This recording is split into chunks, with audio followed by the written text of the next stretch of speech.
Dans cette deuxième séquence consacrée à la haine, je voudrais vous donner un exemple possible de lien entre la haine et une origine oedipienne. Je pense à l'étranger, je pense aux migrants, à l'immigré. L'explication du racisme et du rejet de l'étranger peut être relativement simple.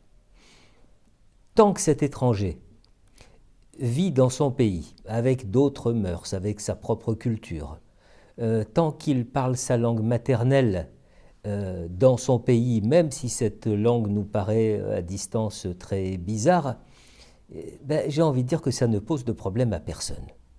Seulement, dès que cet étranger foule notre sol, alors la météorologie psychique change du tout au tout. Pourquoi ?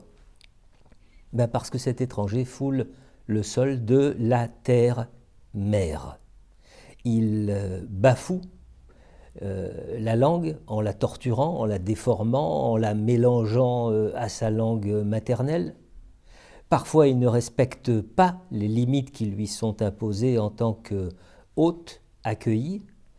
Et donc, il suscite d'abord de la phobie, ensuite du rejet, et puis de la violence, parce que cela touche une corde hypersensible.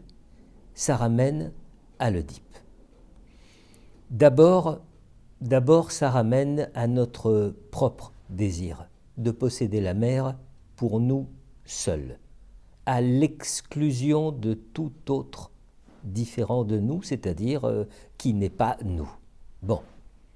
Et puis, encore plus refoulé, ça nous ramène à notre propre désir de souiller la mer.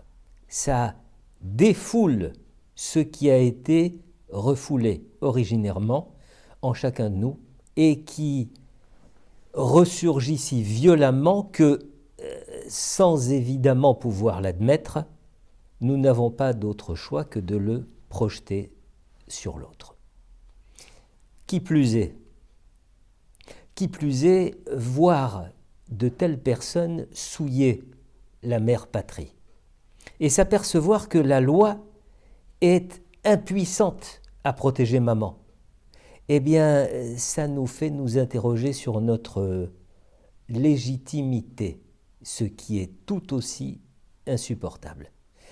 Cette espèce de vacillation identitaire, cette espèce de doute quant à notre propre légitimité explique les mouvements de haine et de violence qui s'étendent comme des incendies et qui ont pour but d'exclure, d'éliminer ou à tout le moins de renvoyer l'étranger là d'où il vient.